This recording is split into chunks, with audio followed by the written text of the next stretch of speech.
참으로 좋으신 아버지 하나님, 또 한 주를 허락하여 주심을 감사합니다. 우리의 삶의 모든 순간순간이 아버지께서 우리를 위하여 계획하신 당신의 섭리 가운데 이루어지는 일임을 깨닫는 저희들 되게 하여 주시옵소서. 아버지의 뜻 가운데 우리가 원망할 것이 없을 것이며, 우리의 뜻과 다를지라도 아버지의 뜻을 안다라면 감사하는 저희들 될 줄 믿사오니, 아버지 성령의 능력으로 감사하는 삶 사는 저희들 되게 하여 주시옵소서. 여러 가지 계획들이 있습니다. 특히나 또 돌아오는 주 선교가 있습니다. 처음 우리가 계획했던 대로 하는 선교가 아니고 많이 부족한 선교이지만, 아버지 하나님, 그 작은 손바닥만한 구름 가운데서도 아버지 먹구름을 보고 비를 내리셨던 아버지께서 우리의 작은 시작에 함께하여 주시고, 우리의 부족함에 함께하여 주시고, 아버지께서 원하는 선교의 자원들로 성장케 하여 주시옵소서. 모든 순서 아버지께서 주관하여 주시고 인도하여 주시옵소서. 작은 것에서도 아버지의 뜻을 발견하는 저희들 되게 하여 주시옵소서. 아버지의 복음 들고 우리의 아버지의 복음의 지경을 넓히는 일에 쓰임받는 우리 다음 세대들 되게 하여 주시옵소서. 예수님의 이름으로 감사하며 축복기도 드렸사옵나이다. 아멘. 찬송가 265장입니다.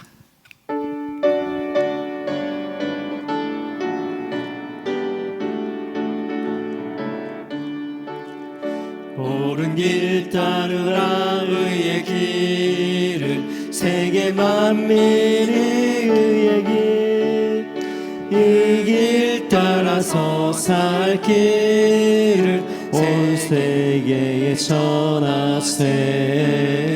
만 백성이 나갈 길, 어둠 밤 지나서 동튼다. 환한 빛 보아라 저 빛, 주 예수의 나라 이 땅에 곧 오겠네 오겠네. 주 예수 따르라 승리의 주, 세계 만민이 돌아가.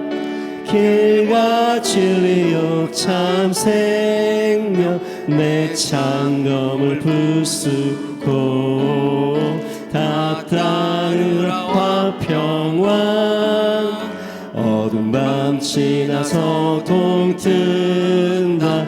환한 빛 보아라 저 빛, 주 예수의 나라 이 땅에 곧 오겠네 오겠네.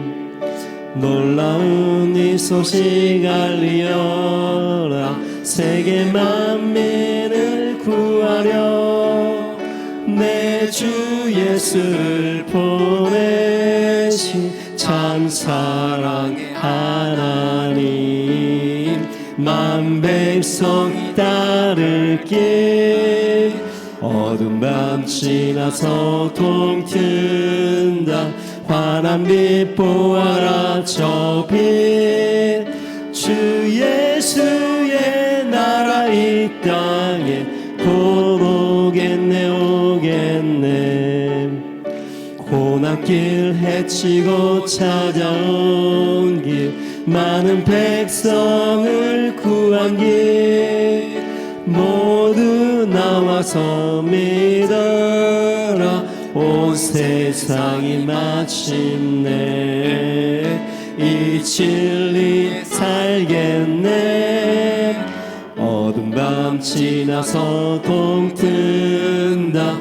환한 빛 보아라 저 빛, 주 예수의 나라 이 땅에 곧 오겠네 오겠네. 아멘. 오늘 말씀 열왕기하입니다. 열왕기하 4장 8절에서 13절까지입니다. 구약 566페이지입니다. 열왕기하 4장 8절에서 13절까지입니다. 566페이지 한 절씩 교독하도록 하겠습니다. 하루는 엘리사가 수넴에 이르렀더니 거기 한 귀한 여인이 저를 간권하여 음식을 먹게 한 고로 엘리사가 그곳을 지날 때마다 음식을 먹으러 그리로 들어갔더라. 여인이 그 남편에게 이르되 항상 우리에게로 지나는 이 사람은 하나님의 거룩한 사람인 줄을 내가 아노니 우리가 저를 위하여 작은 방을 담 위에 짓고 침상과 책상과 의자와 촛대를 진설하사이다. 저가 우리에게 이르면 거기 유하리이다 하였더라. 하루는 엘리사가 거기 이르러 그 방에 들어가서 누웠더니 자기 사환 게하시에게 이르되 이 수넴 여인을 불러다가 곧 불러오라. 곧 부르매 여인이 그 앞에 선지라. 엘리사가 자기 사환에게 이르되 너는 저에게 이르라. 내가 이같이 우리를 위하여 생각이 주밀하도다. 내가 너를 위하여 어떻게 하랴? 왕에게나 군대 장관에게 무슨 구할 것이 있느냐? 여인이 가로되 나는 내 백성 중에 그 하나이다 하니라. 아멘. 지난주에는 새벽이 아니고 낮에 했나요? 앞에 그 여호람 왕하고 여호사밧 왕 이야기했습니다. 엘리사 선지자를 이야기했고요. 지난번 이야기할 때는 엘리사 선지자의 입장에서 보았다라면 이번에는 엘리사 선지자가 만난 수넴 여인 입장에서 하나님이 귀하게 쓰시는 사람, 하나님 앞에 정말 이쁜 신앙생활을 하고 있는 사람이 어떤 모습인지를 한번 보기를 원하는데요. 수넴 여인은 우리가 너무나 잘 알잖아요. 지난번 아니죠. 우리 박 목사님이 했던 그 앞에 그 제자들 이야기 마찬가지고 기름이 끊임없이 나오게 하는 그 이야기도 마찬가지고 엘리사가 쭉 많은 사역들, 많은 이적들을 베푸는데 그 이적이 단순한 이적이 아니라 그 이적에 반응하는 사람에 따라서 결과가 완전히 달라질 수 있다는 거거든요. 하나님께서는 우리에게 당신의 살아계심을 보여주기를 원하지만 우리의 믿음과 우리가 하나님을 바라보는 통찰력이 작다라면 하나님께서 우리에게 하시고자 하는 만큼 우리가 다 받아 누리지 못할 수도 있다는 거예요. 그릇을 많이 준비하라고 했을 때 우리가 넉넉히 준비하면 준비한 만큼 받을 것인데 우리의 한계가 하나님의 역사를 제한할 때가 허다하다라는 거예요. 저는 그랬으면 좋겠어요. 하나님은 살아계시는 분이에요. 어제도 살아계셨고 지금도 살아계시고 영원히 살아계실 뿐만 아니라 역사하실 분이라는 거예요. 그래서 그 하나님의 무한하심, 그 하나님의 전지전능하심이 우리의 믿음만큼 역사할 줄 믿습니다. 그래서 저는 우리 조한하게 성도님들은 믿음이 정말 한없이 커지기를 원합니다. 마치 교회가 계급이 있어서 계급만큼 커지는 게 아니라 그것과 상관없이 여러분들이 하나님을 신뢰하는 만큼, 하나님을 믿는 만큼, 여러분들이 하나님을 바라보며 하나님 앞에 아뢰며 기도하는 만큼 하나님이 여러분들의 마음 그릇을 키워주시리라 확신합니다. 수넴 여인은 참 복을 많이 받은 여인인데요, 생각지도 않은 큰 복을 받았잖아요. 늦게까지 자녀가 없었는데 자녀를 받았어요. 근데 자녀를 받았다, 물론 뒤에 죽는 일이 생기잖아요. 근데 자녀를 받고 죽었다, 그 이야기를 오늘 하려고 하는 건 아니에요. 오늘은 그 이야기를 하려고 하는 게 아니라 이 수넴 여인이 하나님의 복을 받았는데 역시 남다른 게 있었다라는 거예요. 하나님의 종이 엘리사입니다. 엘리사인데도 불구하고요, 오늘은 여러분들의 하나님의 종인 엘리사를 바라보는 것, 사심 가득한 설교라 그러죠. 그래서 목사님들이 이 설교하기를 좀 게름직해야 하죠. 왜냐하면 주의 종을 잘 섬기면 복 받는다, 이게 꼭 나한테 해야 된다, 그렇게 해도 여러분 저한테 해줄 사람도 없잖아요. 여하튼 그런 내용이 아니라 하나님의 종으로 보지 말고요, 이 엘리사를 하나님으로 보시고 오늘 본문을 이해하셨으면 좋겠어요. 이 수넴 여인이 하나님의 종인 사람한테 어떻게 하느냐가 중요한 게 아니라 하나님을 어떻게 대하는지를 여러분들이 깨달을 수 있기를 주님의 이름으로 축원드립니다. 하나님의 종을요, 어떤 사람, 그러니까 하나님이라고 보면 되죠. 하나님을 무시하는 사람들은 어떤 일이 생기는가 보십시오. 당시의 선지자는 하나님이 들어 쓰는 사람이었어요. 하나님이 직통 계시를 하는 사람이었어요. 그 사람을 무시한다라는 건 그 사람의 주인됨, 그 사람을 쓰시는 하나님을 무시하는 것이었거든요. 2장 맨 마지막에 보면요, 젊은 사람들이 하나님을 무시하는 내용들이 나와요. 2장 23절입니다. 엘리사를 놀리기 시작하는 거예요. 하나님이 쓰시는 종을 놀린다라는 건 그 하나님을 업신여긴다라는 걸 모르는 사람들이 많아요. 지금 분명히 이야기합니다. 사람을 보는 게 아니라 그 사람 뒤에 계신 하나님을 보라는 거예요. 엘리사를 조롱한다라는 것은 엘리사를 조롱하는 것이 아니라 엘리사를 들어 쓰시는 하나님을 조롱하는 것이라고요. 하나님의 능력을 제한하면서 이럴 거야 저럴 거야? 아니요, 하나님 그렇게 무시당하는 거 정말 참지 못하시는 분이에요. 하나님 앞에서 누군가는 하나님을 조롱하는 사람이 있는 반면에 그 안에 내면을 보고 통찰함으로 해서 하나님을 섬기는 사람이 있는데 23절입니다. 2장 23절 제가 읽겠습니다. 엘리사가 거기서 베델로 올라가더니 그 앞에 엘리야의 능력을 받고 이제 엘리야를 이어서 하나님의 종이 되는 과정이 그 앞에 쭉 나와 있습니다. 2장에 그 이후의 일입니다. 23절 엘리사가 거기서 베델로 올라가더니 길에 행할 때에 젊은 아이들이, 여기 아이들은요 미성년자 어린 아이를 성인식 하기 전에 아이들을 말하는 게 아니라 성인식 이후에 13세에서 15세에서 20세 내외, 그러니까 청소년에서 청년 그 사이를 말하는 거예요. 충분히 분별할 수 있는 사람들이에요. 젊은 아이들이 성에서 나와서 저를 누구를 조롱해요? 엘리사를 조롱하는 거예요. 엘리사의 외모를 보고, 아직 엘리사가 능력을 공식적으로 나타난 게 없어요. 그러니까 그 하나님의 종을 무시한다라는 건 하나님의 능력을 무시하는 것이거든요.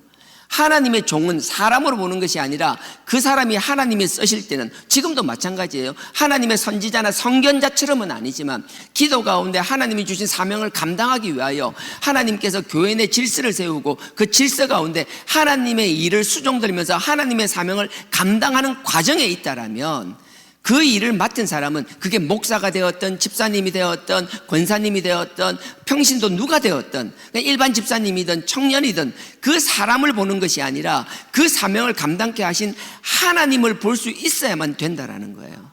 그래야지 그 사명을 가볍게 여기지 않는 거예요. 엘리사를 보고 외모를 보고 조롱합니다. 저를 조롱하여 가로되 대머리여 올라가라, 대머리여 올라가라. 하나님 참지 않으셨어요. 곰 2마리가 나와서 42명이 죽어버리는, 누군가는요 하나님의 종을 우습게 보는 것, 하나님을 우습게 봄으로 해서 하나님의 징계를 받았습니다. 저도 이 말하면서 낯뜨겁습니다. 절대 저를 여기 대비시키지 마십시오. 여기 저를 치환시키지 마십시오. 하나님을 보라고 분명히 얘기하는 겁니다. 이런 사람이 있는 반면에 오늘 본문입니다. 4장 8절 보십시오. 이 수넴 여인은 어떻게 되는지 8절입니다. 하루는 엘리사가 수넴에 이르렀더니, 이 당시도 엘리사가 공식적으로 드러내지는 않았어요. 엘리사는 어찌 보면 굉장히 무시당하는 입장이었어요. 북이스라엘 선지자인데도 불구하고 그 앞에 3장 내용을 알잖아요. 북이스라엘 왕도 인정해 주지 않는 선지자였어요. 그래서 북이스라엘 선지자인 엘리사가 남유다, 그 남유다보다 더 밑쪽에 있는 에돔 광야에까지 내려와 있다가 거기서 북이스라엘 왕을 여호람을 만나게 되잖아요. 거기서 하나님의 능력을 나타냈지만 그건 일반 사람들하고 상관없고, 지금 수넴 여인 같은 경우에는 엘리사에 대해서 잘 알지도 못하는 상황이에요. 모르고 있었다는 건 뒤에 보면 본문에 나옵니다. 자, 8절 제가 다시 읽겠습니다. 하루는 엘리사가 수넴에 이르렀는데, 수넴이란 지역에 이르렀는데 거기에 한 귀한 여인, 여기 귀하다라는 건 존귀하다는 뜻도 있고요, 아주 부유하다라는 뜻도 있어요. 이유는 잘 모르겠지만 처음 시작할 때부터 이 수넴 여인 이름은 나오지 않지만, 아, 이 여자가 나름대로 사는 집 여자다, 부잣집 여자라는 건 드러내놓고 시작하는 거예요. 이 부잣집, 이 귀한 여인이 저는 엘리사를 말하는 거예요. 엘리사를 간권하여, 저는 어릴 때 설교를 들을 때 이 간권을요 강권이라고 많이 설교를 들었어요. 근데 성경에서는 간권이라잖아요. 그래서 저는 어릴 때 들었던 그게 맞아요. 지금 간권이라는 건 간청하는 거예요. 부탁하는 거예요. 업소하는 거예요. 근데 강권이라는 것은 내가 강하게 주도적으로, 협박은 아니지만 내가 강하게 밀어붙여서 결과를 얻어내는 거예요. 근데 원어를 찾아보니까 원어도 역시 간권이 아니라 강권에 가까워요. 무슨 말인가 하면 이 수넴 여인이, 한 귀한 여인이, 이 여인이 엘리사에게 강권했다라는 거예요. 강권하여 음식을 먹게 한 거로, 자기가 볼 때 수넴 앞에 엘리사라는 선지자가 왔다 갔다 하는 걸 봤어요. 엘리사 선지자가 주로 갈멜산에 있었는데, 갈멜에서 길갈이나 여리고나 이 이스라엘 지역을 가기 위해서는 이 수넴 지역을 항상 지나다녔는 것 같아요. 항상 이 길을 지나다니다 보니까 이 수넴 여인이 보니까 엘리사를 본 거예요. 지나다니다가 엘리사를 보니까 남다름이 느껴졌는 것 같아요. 그래서 그냥 보내는 것이 아니라 강권하기 시작하는 거예요. 강권해서 이 앞에 지나갈 때마다 우리 집에 와서 식사를 이제 식사를 하고 가라고 강권해서 대접하기 시작했다라는 거예요. 그래서 강권하여 음식을 먹게 한 고로 엘리사가 그곳을 지날 때마다 음식을 먹으러 그리로 들어갔더라. 강권해서 주의 종을 섬긴 게 아니라 그 하나님의 일을 하는 그 하나님의 종을 이렇게 섬긴 거예요. 근데 보십시오, 이때만 하더라도 엘리야에 대해서 잘 모르고 있었어요. 이 통찰력이 있었다라는 게, 나는 여러분들이 그랬으면 좋겠어요. 누군가를 볼 때 그 뭐라 그래야 되나요? 그 사물의 내면을 볼 수 있는 힘이 있잖아요. 우리가 경험적으로 보는 것도 중요합니다. 우리가 사람을 살아가다 보면 다양한 사람들을 경험하게 되잖아요. 그러다 보면 그 사람과 대충 말을 섞어보면 그 사람이 어떤지 대충 알 수 있어요. 하지만 우리의 경험에서 오는 그 사람을 판단하는 것이 아니라 하나님이 주시는 그 통찰력으로 우리가 육신적인 경험으로는 보지 못하는 그 깊은 내면을 볼 수 있는 영적인 통찰력을 가지기를 주님의 이름으로 축원드립니다. 가끔은 우리 그런 게 있잖아요. 우리가 볼 때 전혀 몰라요. 근데 영적으로 하나님이 성령님을 통하여 우리에게 감동 주실 때가 있잖아요. 그래서 뭔가 평소하게 다른 느낌을 가지고 다른 것들을 통하여 우리가 그 피할 길을 찾아주셔서 우리가 그 길을 피하게 하는 경험들이 있을 것이라고요. 나는 여러분들이 영적으로 더 예민해지기를 원하고요. 여러분들이 많은 기도 가운데 성령님의 도우심으로 그런 영안이 띄어지기를 주님의 이름으로 축원드립니다. 뭐라고 설명할 수 있는 건 아니지만, 객관적으로 설명되는 것은 아니지만, 하나님께서 우리에게 뭔가 마음에 감동을 주시고 그 감동 때문에 우리의 평소의 선택이 아니라 다른 선택을 하게 함으로 해서 우리의 그 재난이나 어려움을 피하게 해주신다라면 그게 살아계신 하나님의 능력인 줄 믿습니다. 여기 보면 수넴 여인은 영적으로 맑았던 것 같아요. 그 지나다니는 엘리사를 불러서 강권해서 식사 대접을 하고, 그 식사 대접을 받은 엘리사도 마음의 편안함을 느끼고, 그래서 그 지나갈 때마다 그 집에 들러서 식사를 하기 시작했다라는 거예요.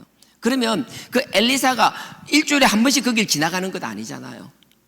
길갈로 가든지 여리고로 가든지 그 자주 다니는 게 아니잖아요. 그러면 이게 1년에 몇 번인지는 모르겠어요. 자주 왔다라는 건 최소한 한두 번이 아니라 어느 정도의 경험, 어느 정도의 관계가 형성됐다라는 전제하에서 그 다음 절 9절을 보겠습니다. 9절요. 여인이 그 남편에게 이르되 항상 우리에게로 지나는 이 사람은 하나님의 거룩한 사람인 줄을 내가 아노니. 보십시오. 뭔가 심상치 않은 것 같아요. 엘리사에게 식사를 대접했습니다. 강권했습니다. 그래서 관계가 형성되었습니다. 그리고서 자주 만났습니다. 자주 만나다 보니까 내가 예전에 느꼈던 게 맞다라는 확신을 가지게 된 거예요. 9절의 맨 뒤에 보면 하나님의 거룩한 사람인 줄을 내가 아노니, 내가 알게 되었다라는데, 이 안다라는 건 누구와 함께 전해 들어서 간접적으로 아는 지식이 아니라 야다라고 해서 내가 직접 경험함으로 해서 아는 지식을 말하는 거예요. 누가 그렇다던데 누가 저렇다던데 들은 이야기가 아니라는 거예요. 박성주 목사 이렇다던데 저렇다던데, 아니요, 그거로 중요한 게 아니라 직접 경험해보고 영적으로 부딪혀보고, 처음에 이런 줄 알았는데 그 사람 행위를 하나하나 볼 때마다 왜 그렇게 했는지 나중에 알게 되고, 처음에 한두 번으로는 알 수가 없어요. 근데 오랜 시간 같은 일을 반복하다 보면 저 사람이 내가 이해되지 않는 일을 하더라도 왜 그랬는지 나중에 그 뜻을 알게 되면, 아, 그렇구나, 알게 되는 것. 그게 야다라는 거예요. 그냥 단편적으로 아는 것이 아니라 그 사람과 깊은 교제와 깊은 관계, 어떤 사물과의 관계도 마찬가지인 거예요. 그냥 우리가 자동차를 쓰는 사람들은 그렇잖아요. 차를 운전할 때 기능 모르고 운전만 시동 걸고 앞뒤만 왔다 갔다 하는 사람이 천지백갈이에요. 차 안에 다양한 기능들이 있는데 그 기능이 뭔지 사용조차 안 하는 사람들이 정말 대다수라고요. 사물도 마찬가지고 사람도 마찬가지예요. 우리가 사람을 안다라고 생각하지만 깊이 모르는 경우가 허다하다라는 거예요. 근데 이 관계를 통하여 이 수넴 여인은 확신을 가지는 거예요. 내가 식사를 하면서 이 엘리사와 계속 친분을 가지면서 교제 가운데 대화를 나누고 보니까 이 사람은 하나님의 사람이 맞다라는 거예요. 그러니 여러분들이 영적 지도자를 판단할 때 한두 번 만나고 판단할 수 있는 거 천만에요. 그게 아니라는 거예요. 오랜 관계 가운데서 그 사람이 정말 하나님의 사람인지를 분별하게 되는 것. 그래서 9절 뒷절에 보면 다시 읽겠습니다. 이 사람은 하나님의 거룩한 사람인 줄을 이제 내가 알게 되었다라는 거예요. 나는 여러분들이 특히나 하나님과의 우리 신앙인들의 관계도 마찬가지고요. 그 지경을 넓혀서 사람들과의 관계도 마찬가지고요. 섣불리 뭔가를 판단하는 것이 아니라 깊은 관계 속에서 그 사람을 깊이 알아나가는 것. 그리고 그 알아나가는 그 통찰력을 여러분들의 삶의 경험이 아니라 하나님이 주시는, 성령님이 함께 하시는 그 통찰력을 가지기를 주님의 이름으로 축원드립니다. 이렇게 엘리사에 대해서 알게 되니까 하나님의 사람인, 하나님의 거룩한 사람, 하나님이 구별한 사람이라는 걸 알게 되고 나니까 그 다음에 자기 남편에게 뭐라고 하는지 보십시오. 10절입니다. 우리가 저를 위하여 작은 방을 담위에 짓고 침상과 책상과 의자와 촛대를 진설하자. 진설하는 거 갖다 두자라는 거예요. 세팅해 놓자라는 거예요. 근데 보십시오. 10절에 우리가 저를 위하여, 엘리사를 위하여 작은 방, 이 작은 방이라는 건 여러분들이 아셔야 되는 게 그냥 작은 방이라고 생각하면, 요즘처럼 방이라고 생각하면 안 돼요. 여기서 작다라는 건 예전에 고대에 보면요, 그 고고학적으로 발굴을 하잖아요. 그럼 참 재밌는 게 요즘 집처럼 집이 하나 있으면 방이 여러 개 있고 이런 구조가 아니에요. 대부분 거실처럼 큰 하나예요. 거의 집 구조가 그래요. 개별적으로 방이란 개념이 없어요. 넓은 거실처럼 방이 하나 있고 그 다음에 주방이 하나 있고 다른 용도가 있으면 하나 있고, 지금의 우리 집 개념이 아니라는 거예요. 그러니까 여러 사람이 사는 그 집에 비해서는 작지만 그 방 안에 책상이 있고 침대가 있고 의자가 있고, 심지어 여기 뭐예요? 촛대가 있다는 건 무슨 말인가 하면 요즘처럼 밀랍초를 말하는 게 아니에요. 등잔이 있다는 거예요. 고고학자들이 발굴을 하게 되면 재밌는 건 예수님 당시, 그 이전은 더 했겠죠. 예수님 당시도 집을 발굴하다 보면요, 집에 그 촛대라고 해야 되죠. 지금 촛대가 아니고 그 호롱불이라고 해야 되나요? 등잔이 없는 집이 대다수였다라는 거예요. 등잔을 둔다라는 건 요즘처럼 그냥 두는 게 아니라 방마다 두는 것이 아니라 한 집에 하나 두기도 어려울 만큼 등잔이야 만들면 되죠, 주전자처럼. 근데 그 안에 좋은 기름을 넣고 그걸 유지하기 위해서는 비용이 드니까 대부분의 집에서는 없었다라는 거예요. 근데 보십시오. 이 수넴 여인은 하나님의 사람, 하나님이 거룩한 구별된 자라는 걸 확실히 알고 나서부터는 그 사람을 섬기기 시작하는데, 단순히 식사 대접 정도가 아니라 자기 집을 불러서 자기 위에 옥상에다가 작은 방이라 하지만 그 방에는 침대도 들어가고 책상도 들어가고 의자도 들어가고 촛대 정도도 놓을 만큼, 나중에 뒤에 보면 알지만 그 아들이 죽었을 때, 아들을 살 때 그 방을 거닐었다고 그래요. 그러니까 그냥 작은 방이 아니라 웬만한 거실 같은 큰 방을 만들었다라는 거예요. 그리고 그 방을 만들어서 거기서 엘리사를 섬기기 시작했던 거라고요. 제가 분명히 처음부터 계속 반복합니다. 이건 사람을 바라보는 것이 아니라 수넴 여인이 엘리사를 섬긴 것처럼 여러분들이 신앙이 성장하면 성장할수록, 하나님을 알아가면 알아갈수록 하나님과 가까워지기를 원하는 것이며, 사람을 섬기는 것이 아니라 하나님을 섬기는 자세가 달라지기를 주님의 이름으로 축원드리는 거예요. 이건 절대 사람 쳐다보라는 게 아니에요. 이 당시 엘리사는 하나님을 대언했던 사람이에요. 지금은 하나님이 직통계시가 없어요. 직통계시가 있다라고 하는 사람 저는 모르겠어요.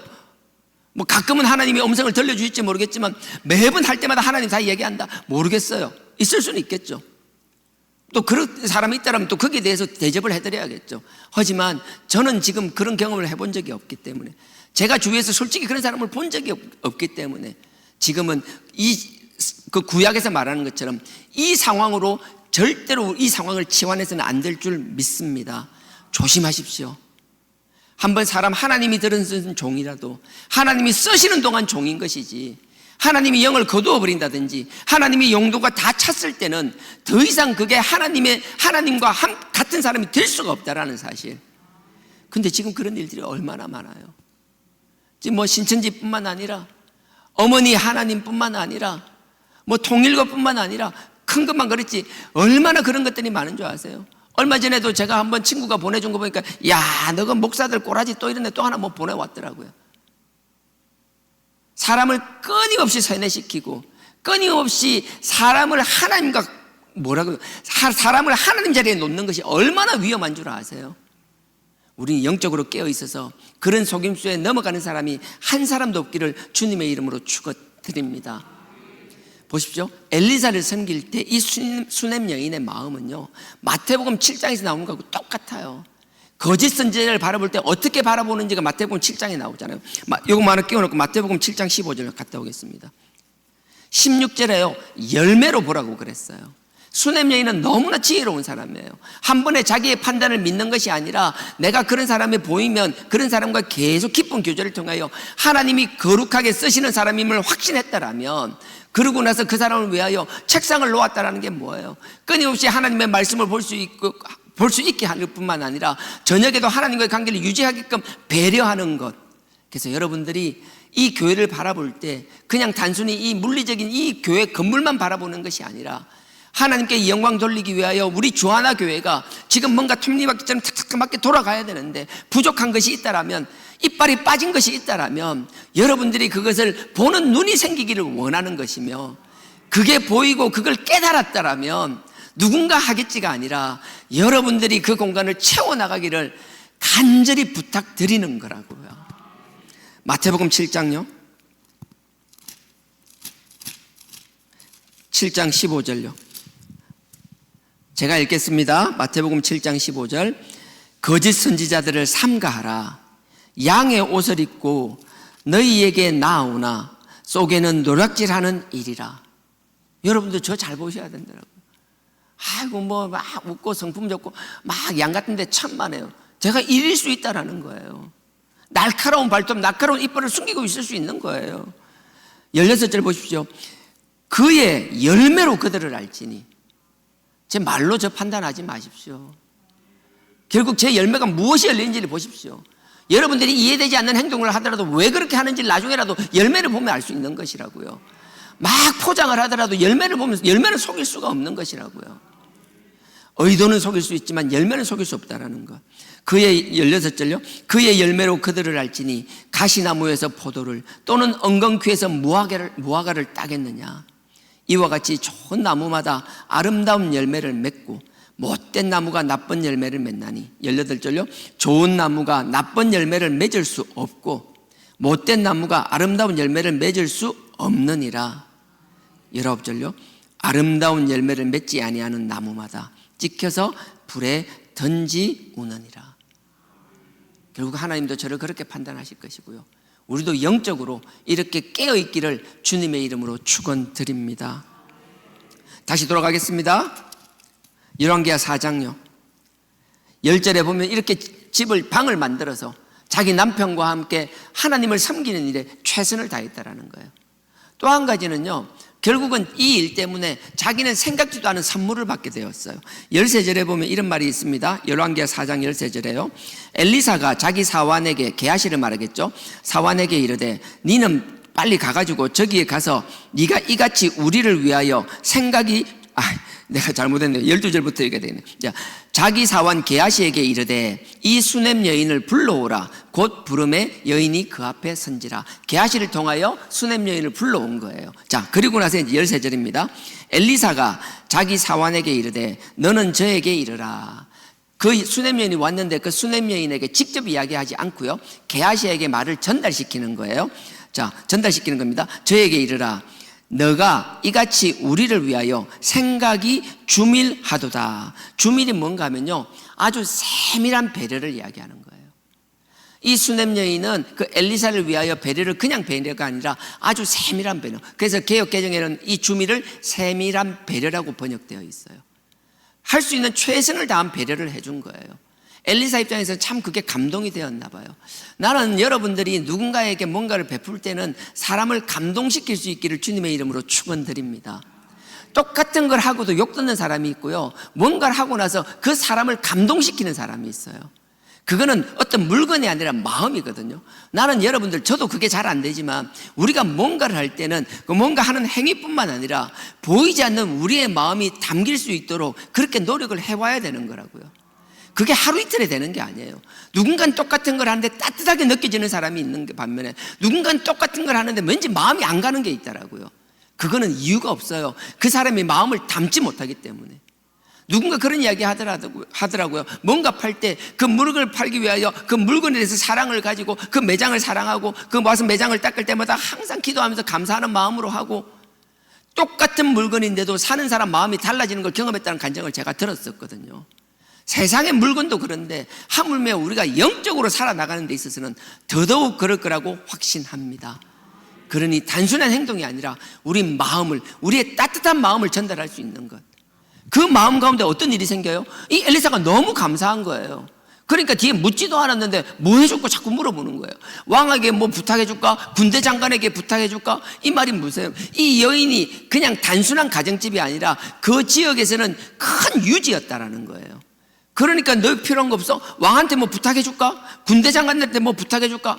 벌써 필요한 걸 물어보는 건지 그 뭐죠? 클래스가 다르잖아요. 그만큼 부자였다라는 거예요. 이 여자는 뭐라고 그런가 하면요, 다 시간이 너무 많이 지나갔어요. 찾지 않겠습니다.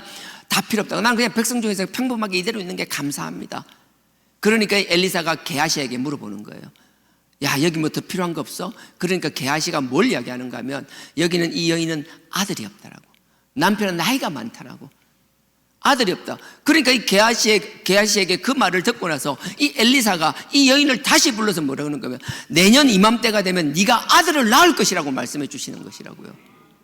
너무 감사한 거예요. 생각도 안 했어요. 바라지도 않았어요. 내 마음을 담아서 내가 최선을 다하여 하나님을 섬기니까 하나님이 내가 말도 안 했던 나의 부족함을 채워주시는 것이라고요. 그래서 1년이 지니까 진짜 애를 놓은 거예요. 얼마나 감사해요. 근데 문제는 그 아이를 가졌는데 그 행복이 지속되는 게 아니라 얼마 가지 않아서 이 아이가 아버지한테 갔다가 일사병이란 말도 있고 여러 가지 이유가 있지만 갑자기 아프다고 아이고 아프다고 하는 거예요. 그게 19절이에요 19절에 그 아비에게 이르되, 그 아이 얼마나 귀한 아이예요. 늦게 생각도 안 했는데 하나님의 종이 그 축복으로 주신, 하나님이 축복으로 주신 그 아이가 19절에 그 아버지에게 이르되, 그 아버지가 이제 추수하는데 따라간 거예요. 그래서 갑자기 아이고 내 머리야 머리가 아프다라는 거예요. 그러니까 아버지가 빨리 엄마한테 보낸 거예요. 근데 엄마한테 갔는데 20절 보십시오. 곧 그 어미에게 데려갔더니 낮까지, 오전에 갔는데 낮이 점심때예요. 점심 먹기 전이에요. 점심 먹기 전에 어머니의 무릎에 앉았다가 죽은지라.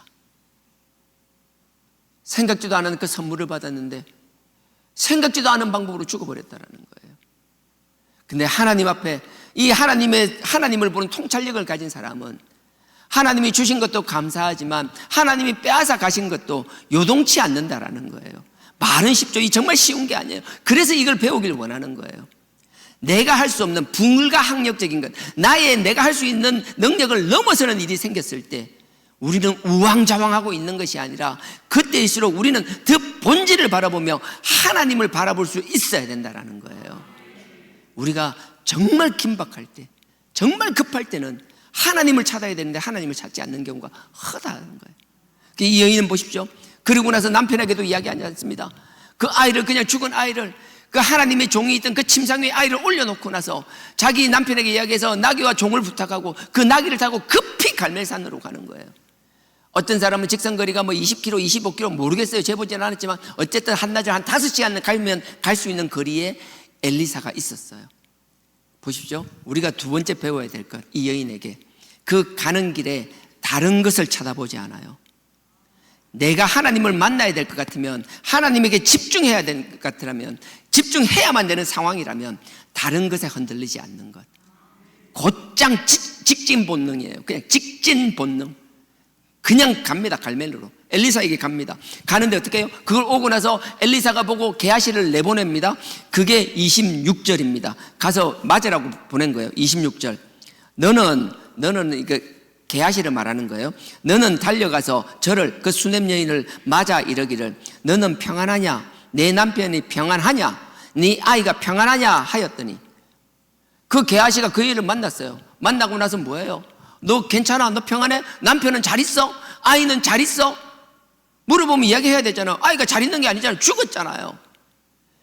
우리가 하나님 앞에 절박한 심정으로 매달려야 될 때는 하나님 앞에 알아야지 자꾸 주변에 곁다리 잡고 시간 보내서는 안 된다라는 거예요. 우리가 정말 하나님 앞에 절박하게 매달릴 때가 있다라면, 정말 절체절명의 순간들이 온다라면 딴 거 쳐다보지 말라는 거예요. 이건 정말 어려운 일이에요. 정말 추상적인 거예요. 말은 쉽지만 이렇게 하는 건 정말 어려워요. 하지만 우리가 정답이 무엇인지는 하나님의 선포되는 말씀을 통하여 우리가 알고는 있어야 된다는 거예요. 보세요. 옆에 게하시가 왔을 때 너 괜찮아? 남편 잘 지내? 아이는 잘 지내? 얼마나 지혜로운지 보십시오. 잘 지낸다라는 거예요. 평안하다라는 거예요. 누군가 자꾸 나에게 시간을 빼앗으려고 하면 그 사람 가서 여차저차 사정을 이야기하고 상황을 설명하고 그럴 필요가 없는 거예요. 평안하냐면 평안해. 그러고 나서 그냥 그걸 물리치고 나서는 바로 갈멜산에 가서 그 엘리사에게 도착해서 엘리사를 붙잡고 이야기하는 것이라고요. 27절에 그 갈멜산에 이르러 하나님의 사람에게 나아가서 그 발을 아는지라. 게하시가 가까이 와서 저를 물리치고, 이 뭐하는 짓이냐고, 비키라고, 떨어지라고 물리치고자 하매 하나님의 사람이 가로되 가만두어라. 그 중심에 괴로움이 있다마는 여호와께서는 내게 숨기시고 이르지 아니하셨도다. 하나님의 종도 우리의 사정을 다 모를 때가 있다라는 거예요. 하나님이 그렇게 귀하게 쓰신 엘리야도 이 여인이 왔는데 어떤 사정으로 왔는지 모를 수 있다라는 거예요. 지금 모르는 거예요. 여러분 분명히 아십시오. 하나님의 귀한 종일지라도 우리의 사정을 다 모르는 게 당연할 수 있어요. 하지만 우리의 사정 누구는 아세요? 하나님만 아세요. 그러니 여러분들 하나님께 매달릴 수 있기를. 지금은 이 엘리사에게 매달린 건 엘리사가 아니라 하나님께 매달린 심정으로 달려와서 매달리는 것이라고요. 지금 우리는 마찬가지예요. 사람 의지하고 사람에게 매달리는 것이 아니라 하나님께 매달릴 수 있기를 주님의 이름으로 축원드립니다. 우리는 뭔가 잘못된 거 있으면, 약한 것들이 있으면 사람과 나누고 이야기하고, 어떤 데 같은 경우는 나의 뭐 죄와 허물들 같은 거, 그런 것들 막 사람 앞에서 많은 데서 막 공표하고 사람들한테 이야기하고, 저는 그게 옳다라고 생각하지 않아요. 우리가 죄와 허물은 하나님에게 아뢰는 것이라고요. 우리가 사람한테, 내가 끊임없이 이야기해요. 사람은 하나님 앞에 신앙이 좋을 때는 우리의 허물도 가려주고 우리를 위해 중보 기도도 하지만 그 영적인 상태가 항상 그걸 지속하지 못하는 나약한 인간들이라는 거예요. 내가 영적 상태가 안 좋아지면 우리의 허물을 덮어주고 중보하고 사랑으로 덮는 것이 아니라 우리의 약점을 자꾸 떠벌리려고 하고 약점을 이용하려고 하고 그 약점을 바라보면서 그 과거의 모습에 집착해서 지금 변화된 하나님의 종으로서 하나님의 자녀로서의 모습을 보는 것이 아니라 과거의 그 약점만 바라보게 하는 것. 그 누가 그렇게 해요? 사단이 그렇게 해요. 사단이 우리를 자꾸 자존감을 낮추게 하는 것이며 우리의 존재감을 깎아내는 것이며 하나님의 종으로서 할 수 없다고 끊임없이 참소하는 건 사단이 하는 일이라고요. 그러니 우리는 우리의 약점을 하나님께 아뢰는 것이지 사람에게 아뢰서 될 것이 아니라는 거예요. 요것만 끼워놓고 시편 62편 한 번만 갔다 오겠습니다. 시편 62편 8절요. 오른쪽입니다. 역대상하 욥기 10편 나옵니다. 68편이죠. 우리가 68편 잘 알잖아. 62편 8절요. 62편 잘 알잖아요. 8절입니다. 그 앞에 보면 이런 게 나와요. 나는 막 넘어지는 담처럼 흔들리는 울타리처럼 내가 어떻게 할 수 없는 사람입니다. 너무 불안한 상황입니다. 지금 내가 곧 어떻게 될지 모르겠습니다. 그게 그 앞에 3절입니다. 시편 62편 3절 844페이지입니다. 제가 읽겠습니다. 3절에 넘어지는 담과 흔들리는 울타리 같은 사람을 죽이려고, 내가 지금 그런데 나를 죽이려고 한다는 거예요. 사람들은 내가 흔들리면 막 살리고 도와주려고 하는 게 아니라 내가 약점이 보이면 막 나를 잡아 죽이려고 하는 인간들이 더 많다는 거예요. 그때 보십시오. 5절에 5절에요. 나의 영혼아 잠잠히 누구만 바라봐요? 하나님만 바라봐라.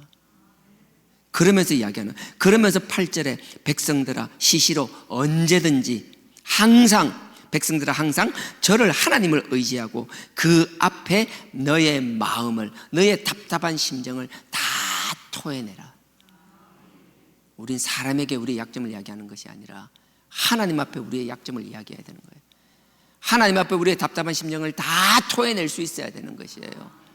근데 자꾸 사람 앞에서, 그러면 사람 앞에 하지 말라고? 아니에요. 제가 어차피 한 번만 더, 야고보서 신약 저 끝으로 히브리서 야고보서 5장 16절 베드로 전후서 바로 앞쪽입니다. 신약 376페이지네요. 376페이지 야고보서 5장 16절.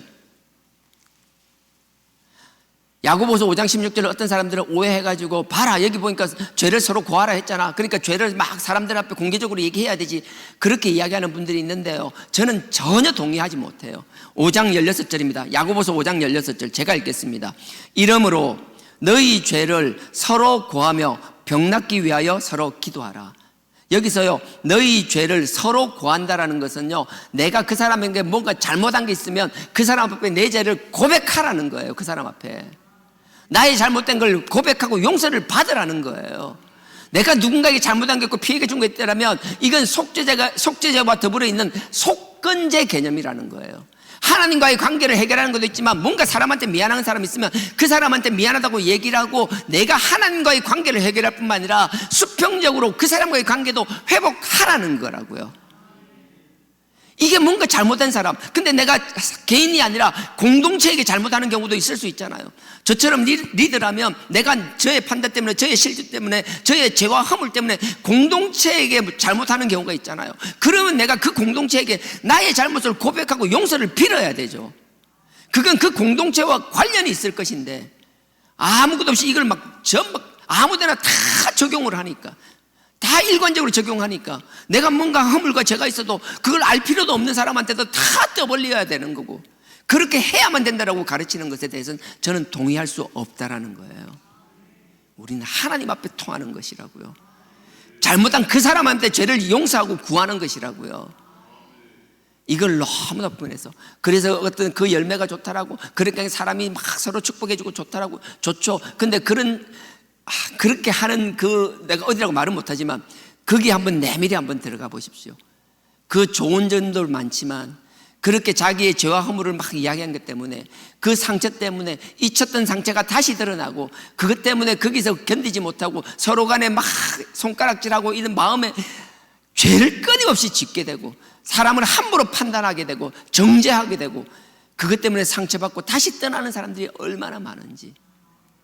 우리는 드러나는 좋은 열매뿐만 아니라 우리의 행동과 우리의 생각 때문에 상처받고 낙심하는 사람이 있어서는 안 될 줄 믿습니다. 그러니 잘못한 건 그 사람에게 부하고 빌어야겠지만 우리의 죄와 허물은 아버지 앞에 다 토해낼 수 있는 저와 여러분 되기를 주님의 이름으로 축원드립니다. 수냄 여인은요, 게하시를 붙잡고 이야기하지 않았어요. 남편을 붙잡고 이야기하지 않았어요. 그 문제를 해결할 수 있는 그곳에 찾아가서 거기서 자기의 모든 것을 토해냈더라고요. 그래서 제가 읽지는 않겠지만 뒤에 그 엘리사를 만나서 뭐라는 줄 아세요? 그 발을 잡고 부여잡고 내가 언제 자녀를 달라 했냐라고, 내가 언제 애를 원했냐라고, 왜 나에게 줬냐라고, 세상에서 제일 나쁜 게 줬다 뺏는 거라고 그러는데 누가 달라고 했냐라고. 자기의 인간적인 나약함, 정말 마음에 있는 속에 있는 것, 남한테 이야기하면 어떻게 그럴 수가 있어라고 이야기 들을 수 있는 그 인간의 그 나약함, 그 내밀한 문제들을 사람들 다른 앞에서 토해내는 것이 아니라 그 문제의 주인 되시는 하나님 앞에서 할 수 있기를 주님의 이름으로 축원드립니다. 원망하지 말라는데 그래서 우리가 원망의 감정이 다 사라지는 건 아니에요. 어쩔 때는 우리 속에 있는 그 원망의 감정을 아버지 앞에 다 토해내야 될 때가 있어요. 다 토해내고 아버지께서 우리 것을 다 치유해 주시고 그 아들의 피로 다 닦아 주실 때 우리가 얼마나 부족한 존재인지를 다시 한번 깨닫게 되는 것이며, 십자가의 그리스도의 보혈로 하나님 앞에 그 원망하고 불평하고 하나님 앞에 꺼이꺼이 하면서 내 모든 더러운 것을 토해내는 나를 보면서 또 그리스도의 보혈로 씻어주고 용서해 주시고 안아주시는 그 주님의 사랑 앞에서 또 한 번 주님의 긍휼하심을 경험하며 나의 부족함을 털어내고 다시 일어나서 하나님의 자녀로서 하나님의 종으로서의 길을 뚜벅뚜벅 걸어나가는 그 힘이 그런 것에서 나온다라는 거예요. 그래서 우리는 하나님을 전인격적으로 만나야 되는 거예요. 그런 하나님을 경험하지 못하고 그런 하나님을 만나지 못한 사람은 끊임없이 세상에서 답을 찾아야 돼요. 상담을 받아야 되고 의사를 만나서 이야기를 해야 되고 하나님께 얘기하지 못하는 걸 사람한테 얘기하고 거기서 치유를 받았다고 거기서 만족을 누리고. 제가 대학원 다닐 때 새 학기를 그 심리학 상담학을 했는데 그 교수님이 하다가 제가 새 학기 때 그 이야기를 들었어요. 자기도 여러 가지를 하는데 하나님을 전인격적으로 만난 사람과 만나지 않은 사람은 확연하게 차이가 난다라고. 전인격적으로 만난 사람은 회복성이 뛰어나더라고. 문제가 있을 때마다 사람을 찾는 것이 아니라 하나님 앞에 찾는 걸. 얼마나 영적으로 건강한지 모르는. 근데 지금의 한국 교회뿐만 아니라 그분은 미국에서 오래 있다고 왔으니까 미국 교회는 하나님을 인격적으로 만나는 게 안 되는 교회들이라고. 하나님을 만나지 못하고 하나님을 문자적으로만 알고 예배에 그냥 워십에 참여해서 그 세레머니 행사에 참여하는 것만 하다 보니까 하나님을 경험하지 못한 사람은 자기가 감당하지 못할 시험 앞에서 하나님 앞에 무릎 꿇지 못하고 하나님 앞에 자기의 마음에 있는 걸 토해내지 못하는 것. 그러니까 계속 돈 주고 비싼 돈 주고 병원 가서 상담 치료받고 정신과 가서 상담 치료받고 끊임없이 그렇게 되는 것. 저는 그게 불필요하다는 얘기가 아니라 우리는 영적으로 하나님을 전인격적으로 만나서 그 성령의 도우심을 통하여 영적 그 회복이 뛰어난 사람이 될 수 있기를 주님의 이름으로 축원드리며, 영적으로 강건한 사람이 되기를 주님의 이름으로 축원드리며, 아버지께서 주신 그 전인격적인 만남을 통하여 영적으로 내가 뛰어날 뿐만 아니라 많은 사람들을 영적으로 품을 수 있는 넉넉한 하나님의 자녀들이 되기를 주님의 이름으로 축원드립니다. 우리 다 같이 기도드리겠습니다. 아버지 하나님, 수냄 여인과 같은 통찰력을 가지는 저희들 되게 하여 주시옵소서. 성령님을 통하여 우리의 마음을 주관하여 주시옵소서. 사람을 섣불리 판단하는 저희들 되지 않게 하여 주시옵소서. 그 만남과 교제 가운데 정말 하나님의 종이고 하나님의 사자고 이 길이 하나님의 길인지를 깨달을 수 있는 저희들 되게 하여 주시옵소서. 사람을 바라보고 의지하는 것이 아니라 오직 하나님만 전인격적으로 만나며 아버지 앞에만 우리의 모든 것을 토해내는 자들 되게 하여 달라라고, 그리하여 하나님의 도우심을 입어서 승리하는 삶 사는 저희들 되게 하여 달라라고, 이 시간 다 같이 주여 삼창 부르시고 기도드리시겠습니다. 주여, 주여, 주여.